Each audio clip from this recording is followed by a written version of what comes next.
Naririto malapit na ang kaligtasang pag-asa upang ating matamasa.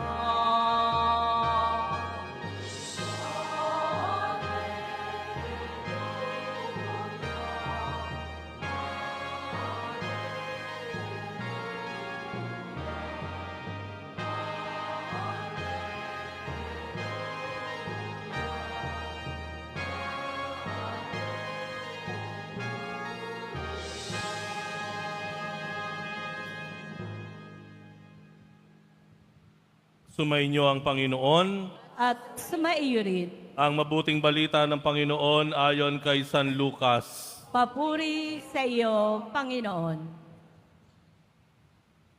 Noong panahong iyon, pinag-uusapan ng ilan sa mga tao ang templo, ang kahanga-hangang mga bato na ginapit dito at ang mga palamuti nito na inihandog ng mga tao. Kaya't sinabi ni Jesus, darating ang panahong lahat ng nakikita ninyong iyan ay iguguho. Walang batong ititira sa ibabaw ng kapwa bato. Tinanong nila si Jesus, Guro, kailan po ito mangyayari at ano ang magiging palatandaan na ito'y magaganap na?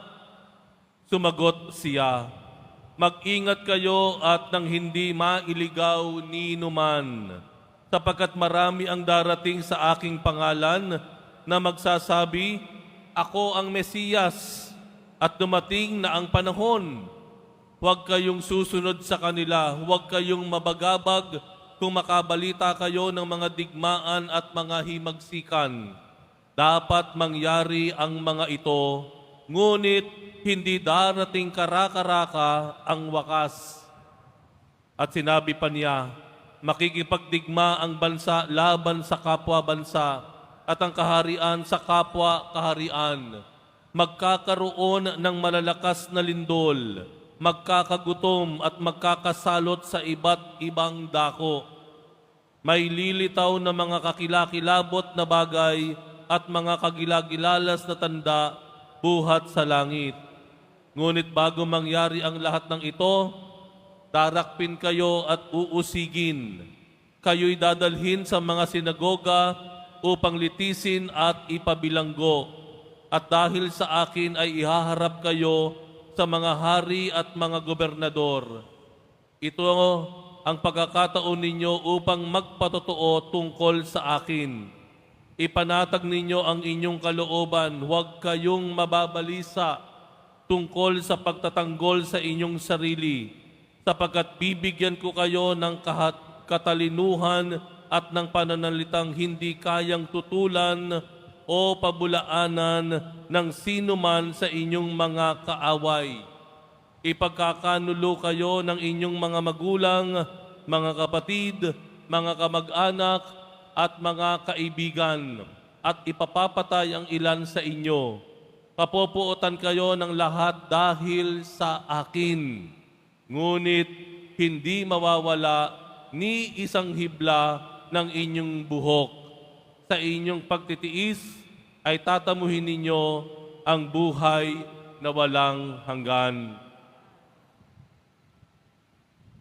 Ang mabuting balita ng Panginoon. Pinupuri ka namin, Panginoong Heso Kristo. Magsiupo muna po ang lahat. Maaari po sa puntong ito, tanong po natin sa sarili, ano kaya gagawin ko sa mga nangyayaring revelasyon, sa mga samut-saring haka-haka, akusasyon, sa mga nakikita nating paggalaw o kilos ng mga masa, sa init ng balita ngayon, sa balita, main media o social media, ang tanong, Lord, ano po ang gagawin ko? Saan ako pupunta? Ano ang gagawin namin? Nalilito na kami. Alam po ninyo, ang isa sa pinakamahalagang pinanggagalingan ng desisyon natin, lalo pa tayong mga Katoliko, ay ang tinatawag nating konsensya. Pakiulit po. Diyan po nagtitiwala ang simbahang Katoliko. Ibinibigay po sa atin ang kakayahang magsuri, pag-aralan, pagdasalan, gamit-gamit ang ating konsensya. Pero, sandali po, hindi po dapat lagi ginagamitan ang konsensya. Bakit? Dahil may iba't ibang uri ng konsensya. Alam niyo po ba yon? Ang isang uri ng konsensya ay yung tinatawag na erroneous conscience. Ito yung mga mali na konsensya. Lumaki ka na wala kang pangaral, lumaki ka na wala kang natatanggap na tamang pagpapalaki o paghuhubog, ay malamang ang konsensya mo tinatawag na mali o erroneous.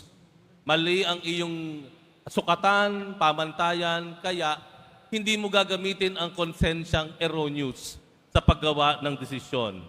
Meron pong tinatawag din tayong doubtful conscience o nagdududang konsensya. Ito po yung mga pagkakataon na hindi mo alam kung tama o mali yung gagawin mo.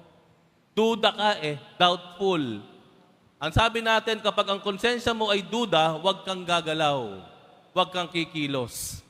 Hindi tayo pwedeng mabuhay na magdesisyon, patakbuhin ang buhay natin sa pamamagitan ng isang nagdududang konsensya. Meron naman tinatawag na scrupulous conscience. Ito yung napaka-strict. Ito po yung konsensya, lahat na lang mali. Napaka-scrupulous, napaka-bagsik, lahat mali para sa kanya. Hindi po rin dapat nating gawing pamantayan ang ganyang uring konsensya. O yung tinatawag po natin na lax conscience. Ano po yung lax? Yung lax, magpapatangay ka na lang sa agos. Ginagawa naman ng iba, gagawin ko na rin. Magmumura sila, nagmumura na rin ako. Lax conscience. Ano ang dapat na konsensya?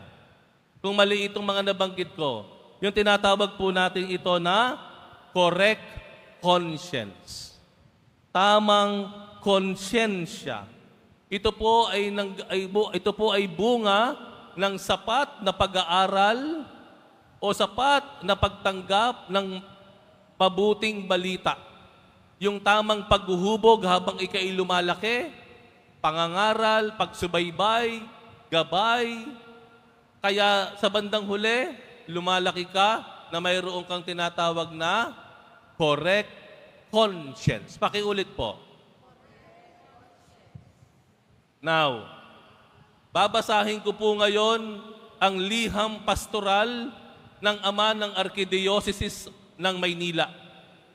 Ang pastoral letter ni Cardinal Jose Advincula.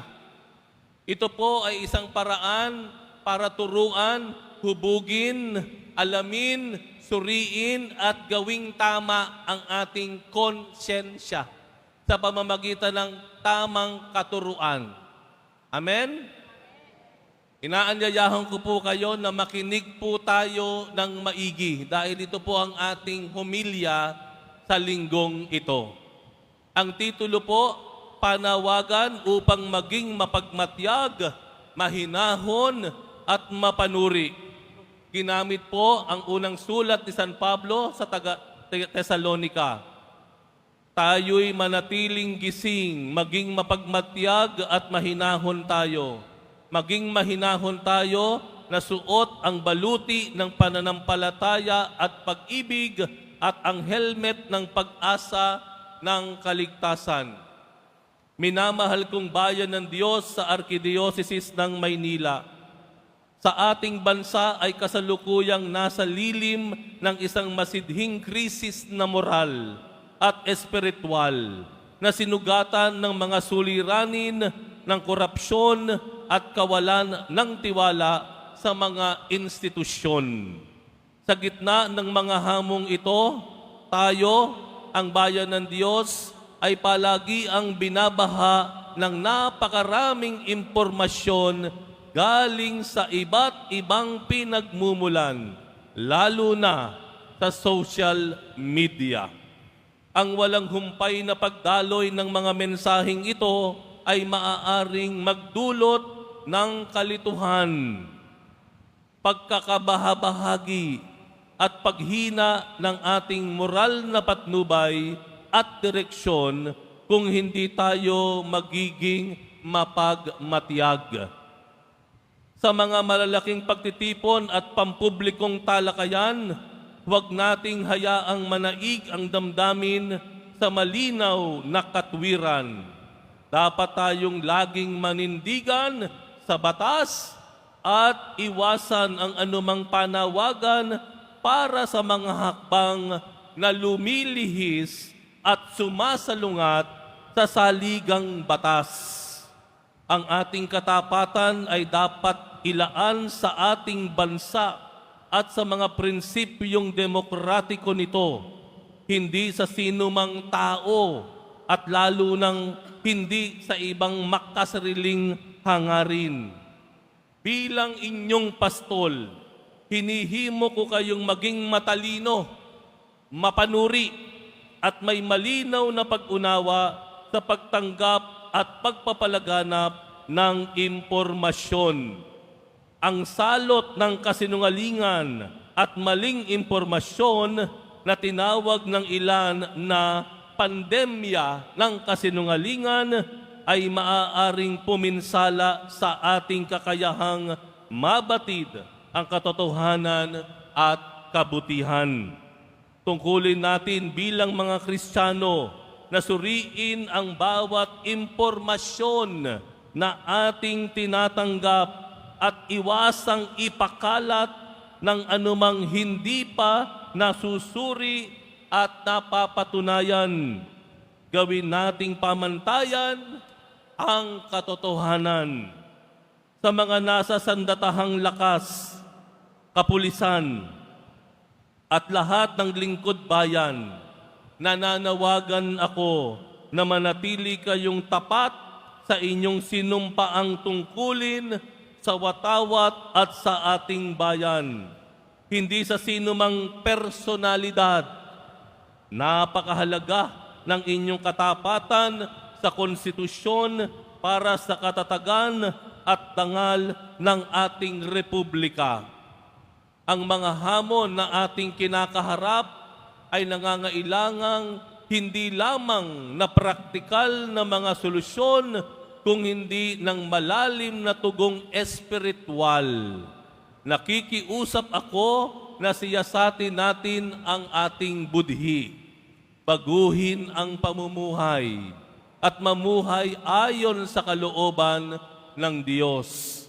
Ito ay panawagan para sa personal at pang-institusyong pagbabagong loob upang manaig ang integridad, pananagutan, katotohanan at katarungan. Tayo ay dapat magsimula ng isang paglalakbay pag-asa, isang paglalakbay tungo sa pagbabago ng bayan at sama-samang pagkilos laban sa mga sugat ng lipunan.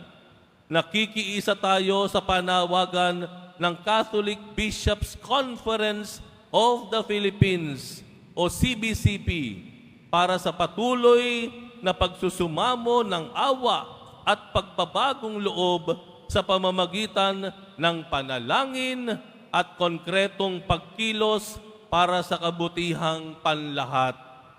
Ipagdasal natin ang mahal nating Pilipinas na manaig ang integridad, mahayag ang katotohanan at mamayani ang katarungan.